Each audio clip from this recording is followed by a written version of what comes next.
Hi, everybody. Welcome back to another episode of the Hold Your Peace Wedding podcast. My name is Whitney Bigelow, and I'm your host. And today I'm joined by one of my favorite people, my mentors, my favorite videographer in the world, Jessica Mertz. How are you, Jess? Oh, I'm well. That is a lot of pressure. No, you'll put on me. I like you too, but I'm not that great.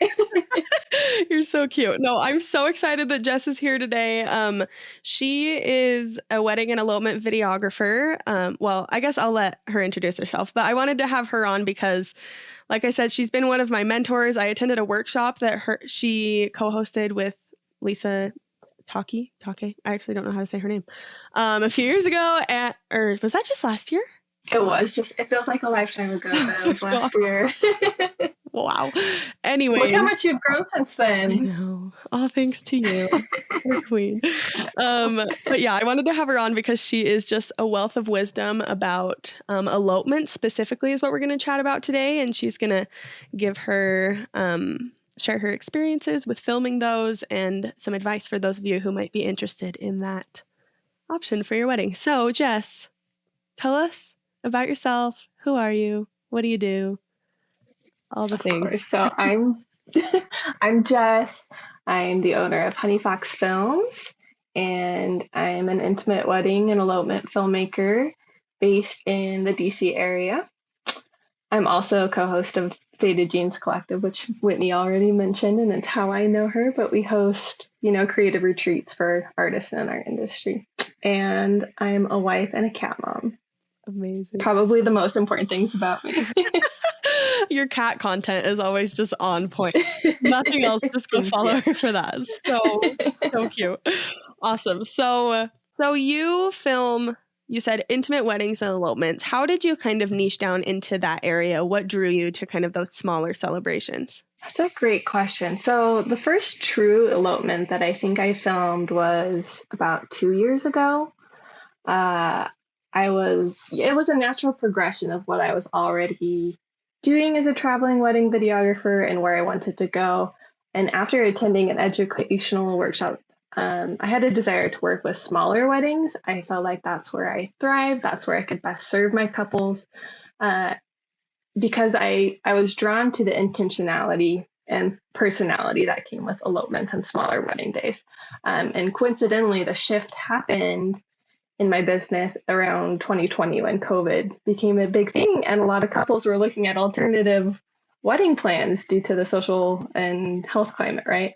So as I began filming these smaller events in 2020, it just felt like it was the right step forward was to do more elopements. I found my people, my soul felt really happy with that. That's awesome. Well, that was good timing that the world turned to elopements right as you decided that you wanted to turn to them as well. For sure. That's so fun. So I feel like they're in the wedding vendor community, we all kind of understand what we mean when we say elopement, but what would you say the definition of an elopement is? Because when I say that to my mom, I'm like, I'm filming an elopement next month. She's like, how do you know? Aren't those spontaneous? How do you know you're doing that next month? So tell everybody what your definition of an elopement would be. Oh, I agree. I find it difficult to define what it means to elope exactly because there's so much fluidity in what that definition is. And I think there's a huge cultural shift that's happening in what elopement is. Because like you said, you talk to your mom, I talk to my grandparents, and I tell them I do elopements. And they're like, wait a second, that's like you follow a couple to a courthouse spontaneously, which would be amazing too. And I would love to document it. However, it's now involving more people or a different variety of places. And I know there's a lot of vendors in our industry who have maybe a more specific definition of what elopement is, and maybe will dislike me for saying this, but for me, I think it has a lot more to do with the intention behind the day than it does like the exact number or location. If that makes sense. Yeah. What would you say that intention? Well, I guess for every couple it might be different, but elaborate on that idea of the intention is what makes it an elopement. Oh, that's a great question. And I don't know the exact thing, but I'd say having the essential people there, the truly essential people there is what may separate an elopement from an intimate wedding or more traditional wedding, where the essential people are you and your partner and one or two other significant people in your life. Maybe your officiant, maybe it's your immediate family, maybe it's your parents. A lot of times it can just be the couple, but to me, an elopement can involve a few other individuals, Mm. I suppose. Yeah. I think a lot of couples are kind of hesitant to even entertain the idea of this kind of wedding celebration because they don't want to offend, they don't want to go against tradition, specifically just like not inviting people, like their grandparents or, their whole neighborhood or, whatever might be expected of them. What advice would you give to couples who might feel drawn to an elopement but don't know how to like approach their families with that idea? Oh, absolutely. I understand what you're saying, where there's this resistance because part of your heart's saying, like, this is what I want to do, I want to elope. But the other part's this like social obligation that I have all these people that I'm going to have to let down. And so for me, maybe some tips I'd give is to first ensure that you and your partner are on the same page with your expectations, what it is you want out of an elopement, and what that elopement is to you, and also why you want it. I think understanding maybe the deeper core reason why it's important to you will help you as you make these decisions and you communicate to others what your plans are. But approach your family and those friends with compassion and understanding, knowing that this is maybe something that they've been looking forward to and envisioning, while still maintaining commitment, right? Be prepared for some sort of pushback because obviously they're going to have opinions about whatever it is you've decided. But I think it's important that you stick to whatever it is that you've decided. And that's an important life lesson, right? To have boundaries and to be able to stick to them and hope that other people support them and to be able to follow through even when you don't have all the respect garnered that you wish.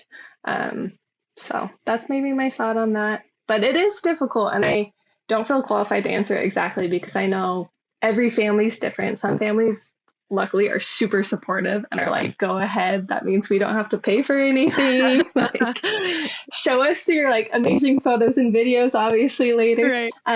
But there's a lot of options too, where you can have a hybrid sort of event where you go and elope, just the two of you, and then you throw a big festivity of some sort later on with family. I don't know. Yeah, and that's always fun when you can kind of have the best of both worlds that way. In your opinion, as you've been attending these intimate elopement settings, what do you see as some of the benefits or the perks of deciding to do it that way instead of maybe a more traditional route? I can think of two things specifically. One is of flexibility. Eloping gives you so much more flexibility with the timeline and the events and the location because you're not worried about accessibility for as many guests, or you're not having to conform to venue rules or constrained by your timeline. You just are free to spend the day how it feels. You're able to intuitively, how do I say this? You're able to follow your intuition with how you want your elopement day to look. Your wedding day is very much what feels right to you, and there's no obligation or pressure from other people to perform or act in any certain sort of way. And then the other one I thought of was the intimacy of elopements is really sacred and special. It just fosters a distraction-free environment where that like entertainment of guests is removed, and there's more space for vulnerability between you and your partner, and there's more relationship of trust built between you and whatever people you do decide to involve, whether that's other wedding vendors or specific family members or friends you decide to have there. And it's not that weddings can't be intimate, but I'm just saying that there's something a little more unique and sacred when there's less people there and there's less pressure on your wedding day. That's really interesting. I'd never thought about the idea that that whole concept of like guest experience is kind of removed in an elopement. You're not planning like wedding favors and making sure the food's going to be good. It's more just like what the two of you want to do. That's cool. That had never clicked in my brain. I love that. I love that you said guest experience. You are able to summarize my thoughts in like 2 words. No, you're much more eloquent for sure. Absolutely not. No. So, if a couple decides that they do want to elope, what would you say are kind of the first steps they should take in planning it? What vendors do they need to secure? Do they need to pick a location? Like, how do they logistically go about planning their elopement if they've decided that is the route they want to take? That's a super great question. And I feel like an important one because there's not a lot of resources in my opinion, out there for couples who are planning an elopement. And perhaps that's because of the flexibility of elopements is you don't need as much structure or help. But I'd say a lot of the planning process is very similar to a traditional wedding, where you first need to determine your budget. And that same question of sitting down with your partner and deciding what your expectations for the day are and why, so that as you go about finding what vendors you want or the location, you already have a clear idea and vision on why you're doing that. Um, and so selecting vendors, obviously, you have a little more flexibility in your budget because you're not spending $100, $200 on a plate of food for every single guest. Or insane florals, like maybe you have an amazing floral arch piece, but if you're going to a national park or to a beach, somewhere beautiful, maybe you don't need as much decor because the ambiance of the place itself is just enough. I think photo and video documentation is important.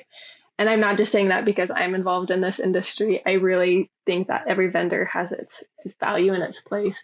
But being able to document it for the people who aren't able to attend an elopement, I think is a priority. And if you're feeling unsure about the whole elopement planning process, I think planners are highly undervalued in our industry and can be a huge help and assist in not only the elopement day, but also every step leading up to it. So, Yeah. So elaborate on that because you've probably worked with them. I don't think people realize that planners also work on elopements, not just big weddings. So tell me a little bit about your experience with planners and kind of the role that they can play. well, here's the thing. If couples don't have a planner, then some of those responsibilities fall into the photographer and videographer. And it's something that we are equipped to do, but it's not something we're experts at. Mm. So what I love about planners is they have this crazy ability to remain calm and controlled in environments that are completely chaotic. Because even if you're eloping, there are bound to be issues. Like Right. it just is a natural human experience that things run late or like something goes wrong. I remember one of my favorite elopements. They rented this beautiful blue vintage car and it was parked on a hill by the Airbnb and then we couldn't get it started. Oh my And gosh. so that like made a huge hiccup in the plan. And then once we got to the location for the ceremony, there was no service and the officiant was confused why we were late. And in hindsight, I feel like a planner could have done us a lot of justice in that situation. It ended up being okay. But a planner is able to foresee some of those problems and smooth and iron out those issues before the couple even encounters them, hopefully, Yeah. which I think is a huge benefit for you to be able to just sit back and enjoy your wedding day and let somebody who's an expert at this take care of all those behind the scenes issues. Totally. Yeah. Because even if you're eloping, like you still have a plan for the day and maybe like you've rented this cute car, you need to communicate with vendors. And if you don't have that like oversight, I can see how that would be a little more stressful. Awesome. You mentioned a minute ago, like eloping in national parks, which I know is something that a lot of couples, that's kind of where their mind goes when they think of eloping. Um, Tell me about the process, because I know that you do have to have some sort of like permit. I've never done anything in a national park, so I don't actually know how this works. So if a couple does want to say go to Zion National Park, what does that look like getting approval for that? That's a great question. And it's super important because I don't think everyone's aware, even those who do get married in national parks, they don't always follow the proper protocol. And we're in an interesting transitionary period where national parks are reevaluating their permit process. And there's some political involvement because it's not something standard or straightforward. Every national park has its own rules. So in order to elope in a national park, the most important thing to do is go directly to their website, read through the information they have on there. Most of the websites will have a form for you to complete to say this is where I want to elope. It'll say like it'll be like a special event form, and you describe how many people are going to be there and what's going to be brought in. Are you bringing in any sort of decor? How many people are you bringing in? What kind of equipment are they bringing? And there's usually an application fee associated with that. Some parks have absolutely no rules, and the same goes for state parks as well. So it's a little bit of a gray, mucky area as to what the protocol is for every national park, but you just need to go to their website, find that information. And if you can't find it there, I always say to make sure you call and get permission as well, because oftentimes what the parks will do is you need a permit to get married there, and you also need a separate permit for photographers to shoot there. That's good to know. And is that something that you've seen that planners help couples with, is getting that documentation figured out, or is it something they kind of do on their own? Absolutely. I think if you hired the right planner, they're going to know all about that already, or they're going to help you figure it out. Love it. That's awesome. That's good information because I don't think that is common knowledge at all. Um, say there's like a specific spot you want to go to in Zion. We're just using that as an example. In the application process, do you tell them where exactly you're planning on doing it? Or do you just like say we're coming and just like find a spot? Does that make sense? Yes, absolutely. It does make sense. And that is something that's included in the form. And this is why it's so important, because there are people who don't follow the protocol and they go into the national park and they bring in outside material. For like example, they may bring in a confetti popper or a bottle of champagne. And those are going to create some really fun photos and videos and be beautiful. But the issue comes when those materials are left in the park. And we have to consider, how does that impact the environment? How does that impact the animals and the plants and other guest experience? And so on that form, you're going to put where you want to get married, what you're bringing in, and they can either approve or disapprove. I know there's certain parks that only have specific locations you can go to get married because they've had such poor experiences in the past with people coming in with their confetti poppers and leaving confetti all over, or even champagne, that like the alcohol and the fruit in it, it's killing animals. And so important to consider leave no trace and where you're getting married in the park, and make sure you get proper permission so that in 50 years on your anniversary, you can go back to that national park, that spot you got married, and be able to enjoy it and have it look the same, right? Yeah, totally. I love, she mentioned leave no trace, which is like an ideology, a program commitment thing that wedding vendors will commit to. And I think that's something important if you're planning an elopement in nature, is to make sure the vendors you're hiring recognize the impact that they can have on the environment. Because like you said, you don't want to ruin places. And I love that idea of being able to go back on your 50th anniversary and it's still looking the same. So that is something to keep in mind as you hire your vendors. I love that you mentioned that. As you think about the elopements you have filmed over the years, is there one or two that kind of like stands out that was your favorite to be a part of? This is tricky because there's different reasons why I love all of them. I feel like when you asked that question, immediately thought of my couple who eloped in Big Sur in 2020. They had originally planned this beautiful destination wedding in Sayulita, Mexico, and they really tried to stick to that plan for as long as they could. And then at the end of the summer, they're like, it's just not going to happen, but we still want to get married on our original date. And it did end up just being the couple, the photographer and I, and the officiant. And so it was a very small and intimate group. And part of the reason why I enjoyed it, I think, is because it was a secret. Their parents knew, but no one else in their family knew. Oh. And then they hosted the big celebration in Sayulita a year later on that same date. And so it felt kind of fun to be privy to that information, but also to just see them spend their day together in a very intentional way, in a very private way, where there were no distractions. And it was truly just them committing their lives to each other. So that's the first one I could think of that I was like, wow, that was special. That like gave me chills. It's so just like romantic. There's something about an elopement. Oh, yeah. It's just like, if you're just a hopeless romantic, that's the path for you, man. Oh my God. The secret elopement and Big Sur goodbye. Oh my gosh. I know. And it was on the coast, on the cliffs, over the ocean, at sunset. It was just really simple and meaningful. I remember watching that film of yours when you shared it and just dying over it. So beautiful. Oh my gosh. As we kind of wrap up this conversation, actually, I could just talk to you forever because you're just a wealth of knowledge and you're so cute. But so sweet. What other just general tips do you have for couples who are planning an elopement to make their day successful and memorable? I feel like we've talked a lot about the logistical side of elopements. I think it's also important to have an open-mindedness when it comes to planning an elopement. I recently saw a post go viral about a couple who had planned like a little elopement in Vegas.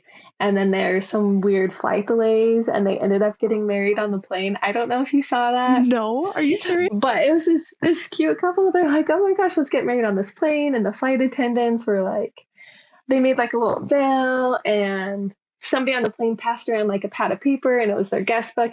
And it was so sweet and spontaneous. And I'm not saying that everyone needs to like Right. run out and get married on a plane, but I am saying that what an elopement is today is not the same as what it was 5, 10, 20, 50 years ago. And I think it'll continue to evolve, especially as couples continue to explore what it is that sparks joy in their relationships and integrate that into their wedding plan. I feel like there's really beautiful things you can do with unity ceremonies that are significant to you or the place that you're visiting. Or there are really fun ideas of how you can spend your wedding day. I have a couple I'm talking to right now, and they've been discussing the idea of going hang gliding in the morning or going and doing an escape room after they get married, because those are things that they enjoy doing together and experiences they want to remember when they think about how they began their marriage. So I think just having an open-mindedness of what your elopement can be and considering what it is you guys enjoy doing together is something really cool you can incorporate. I love that. And I like that you mentioned you can do it with weddings as well. If you do want to have a bigger guest list, you can still add this element of being intentional and also just making it fun and unique and specific to you. So when you look back, you're not just like, we had this reception that everybody planned for us. They went hang gliding, or they're going to. That's so fun. I'm dying. They're talking about it. Yeah. Oh I hope they will. that is so fun. I'm here for it. That's amazing. I love it. Well, Jess, you're awesome. Thank you for taking the time. Back at you. Everybody. You're so nice. Tell everyone where they can find you on social media, the internet. Tell us about the things that are going on with your business. I don't know where I am on social media most of the time because I'm living my real life and I'm filming a lot of couples. But my Instagram is honeyfoxfilms. My website is honeyfoxfilms.com. I'm building an education part of my business, which is Honey Fox Den, and that's where you can find some of the Faded Jeans stuff. We're hosting a retreat in Oregon, not this summer, this fall. But I feel like it will come up real quick, the same way it feels like we just had our Palm Springs workshop. Mm-hmm.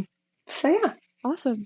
Well, just a little plug, because I know a lot of vendors also listen to this podcast. Jessica and Lisa are the most fabulous mentors. And if you haven't attended a workshop or a retreat or anything like that, they're doing one in Oregon this fall, and it's going to be amazing. I went, like we've talked about this, I went to their one in Palm Springs last year, and it literally changed my life, changed my business. I'll just forever just be so thankful for it. I want to go to another one soon. Hopefully I can get away from my little family for that. But that 115-degree weather does change you day in and day out. So hot. It was July in Palm Springs. That was a mistake. Okay. A lesson learned, I guess. It was a memory. It tested the limits of my camera, really. I'm like, wow, this isn't overheating. This is amazing.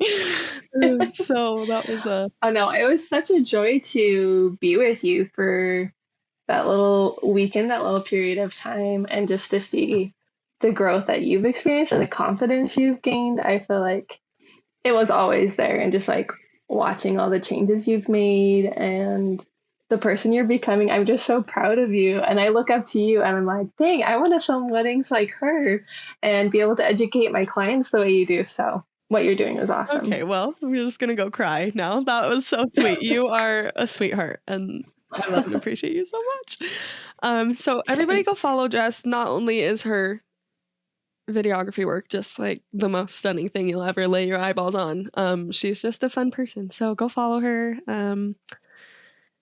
And yeah, thank you all so much for listening. Again, we love you so much. I'll be back with another episode next Wednesday. And until then, I feel like I need a catchphrase. I don't have one yet, though. So just have a good week. Thanks, guys. Bye.